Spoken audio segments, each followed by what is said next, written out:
Spider-Man has had plenty of video game entries in history, and I'm sure there's plenty more to come. But if there's one that stands out among the rest, personally, it's gotta be NeverSoft Spider-Man for the PlayStation. I've already made a video talking about why this game is so important to me, so check that out if you haven't. But what about its sequel? Spider-Man 2: Enter Electro. Take a quick look at my Spider-Man games ranked list on GG, and you'll see that it's pretty low on the list.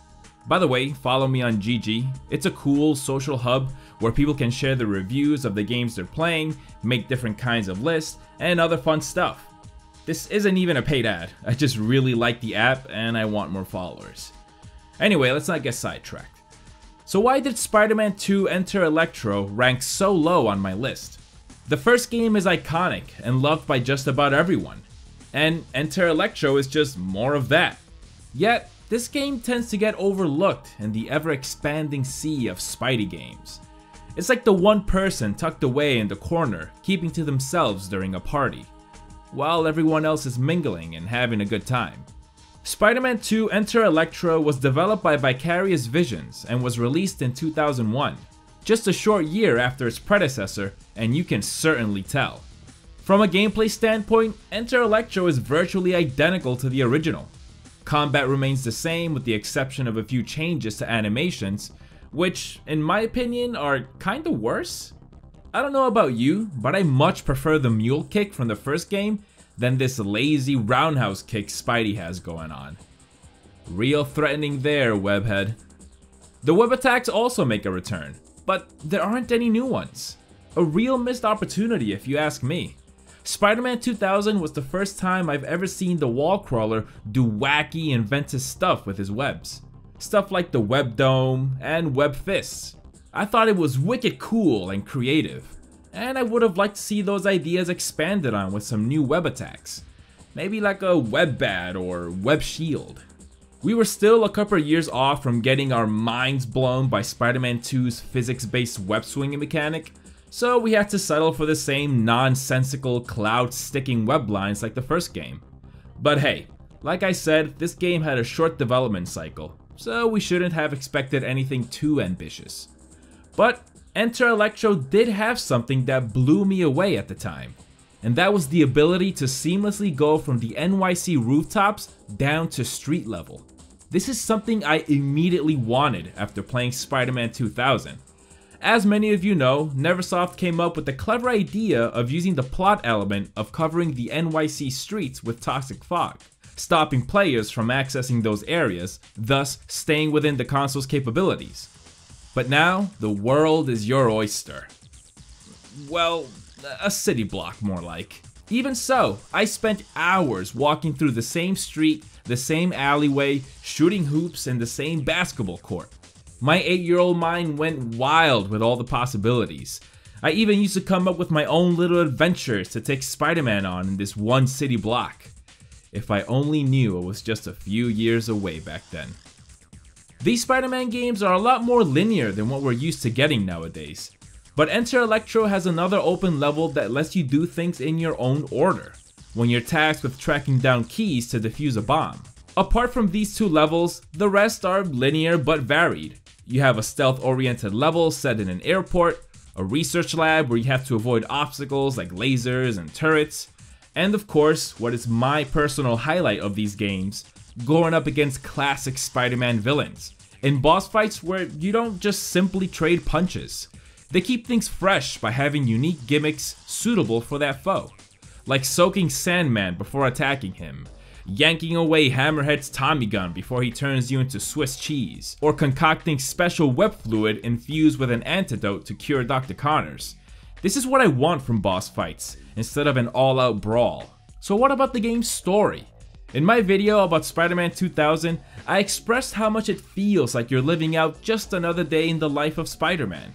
And that still holds true for Enter Electro. Once again, you get cameos from other Marvel heroes like Beast, cheeky name drops. Wow, maybe this wasn't the Lizard. This amount of damage would do the Hulk proud. The events of the game take place in a short time span, giving Spidey just barely enough time to breathe. I really need to limit myself to one rescue a day. And if that's not enough, the game even opens with a Previously on Spider-Man. If the first game already felt like an issue of a comic or episode from the cartoon, then this one does tenfold. But admittedly, even though this game's story brings back a lot of the elements I loved from the first game, it just isn't as memorable. Rino Romano once again kills it as Spider-Man. He still holds the #1 spot as my favorite Spidey voice actor. Alright, Chuckles, you're gonna tell me everything you know. But he has a lot of heavy lifting to do here. In the first game, some of the best moments were when he was bouncing off characters like Black Cat and Venom. In Enter Electro, he spends a lot of time solo. Quick, Spider Lad, you stop the plane and I'll get the bad guys. Oh wait, I don't have a sidekick. He still has some great moments, but I think he could have used some supporting characters. And while we still have classic villains from the comics, like the titular foe Electro, Hammerhead, Shocker, and Sandman, I feel like the rogues gallery here is too samey. From a personality standpoint, I know that sounds crazy, but hear me out. They're all gravelly voiced tough guys with one motivation: to squash the bug. In the first game, we had villains who were distinct beyond their powers and look, like Mysterio, the eccentric illusionist, Venom, monstrous yet lovable goofball, Carnage, one creepy motherfucker, Rhino, big, dumb, and horny. Where Enter Electro suffers the most is from its lackluster production. Not only did the game have a rushed development cycle, but it also had a lower budget. You can hear a lot of stock sound effects and music. Just listen to this dramatic audio cue you've heard in a million YouTube videos. Our insurance policy.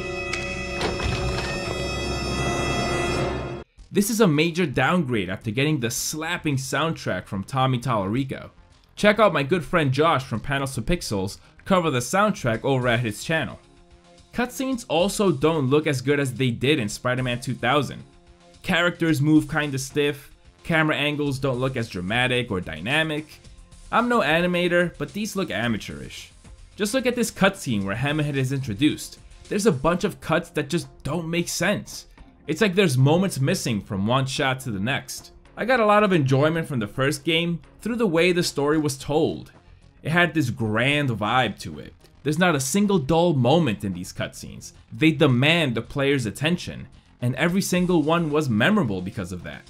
Another reason Enter Electro is not up to par with the quality of the original may be because most resources were being focused on the development of Spider-Man the movie game. The PS2 had already been out for a year, so it makes sense that Activision wanted to secure the big movie tie-in game as a next-gen title. I can totally see Enter Electro as a quick side project while the bigger game was being developed. It should also be mentioned that just as the game was ready to be shipped, 9/11 happened. The final boss fight against Electro was going to take place on top of the World Trade Center, with the player jumping back and forth between the Twin Towers. For obvious reasons, copies were recalled, and the final level was edited. I don't think these events had an impact on the game's overall quality. Most of the game will remain the same with the exception of the final boss fight against Electro, but I think it's a really important aspect of this game's development, and should be addressed when speaking of the matter. I admire the dev team's integrity and how they dealt with a sensitive and tragic matter. While there could be several reasons as to why Spider-Man 2 Enter Electro is not as good or memorable as the original game, I'm still glad we got it. Like I said before, NeverSoft Spider-Man feels like an episode of a cartoon or issue from the 616 comic line, and getting a sequel that still carries that vibe is awesome. And the fact that it came out so fast after the first game, and it's mechanically identical, that makes it feel like the next episode of Spidey's Adventures. Spider-Man Miles Morales did a similar thing, and I love that format for superhero games. I would totally be on board for smaller titles in between the big innovative sequels. It's a great way of keeping the universe alive and fleshed out. These characters originated in a medium that has an episodic format, and I think their video game counterparts would thrive if they followed in those footsteps. Welcome, true believers. Stan Lee here to bring you yet another scintillating tale of superhero daring-do. Now it appears that trouble has found our arachnid hero yet again, so get ready for a pulse-pounding, web-slinging tale of shocking revelations. Hello true believers, thank you so much for watching. I hope you enjoyed the video. I always love talking about PS1 Spider-Man games. I think these games just hold up so well, and I love how fast you can get through them. They really don't overstay their welcome. Before I go, I want to give a quick shout out to some of my fellow Spider-Man and Spider-Man Enter Electro aficionados. They helped me out with some tidbits regarding the development of this game, because, well, I'm too lazy to do my own research. So, Super Swim Team 7, Josh from Panels to Pixels, Chris Baker, Blair Farrell, and Maddie Washburn from the Watchtower database. You guys are absolute heroes. Thank you for looking out. You guys should definitely check out their stuff. They do incredible work. As always, thanks for watching, and I'll see you guys next time.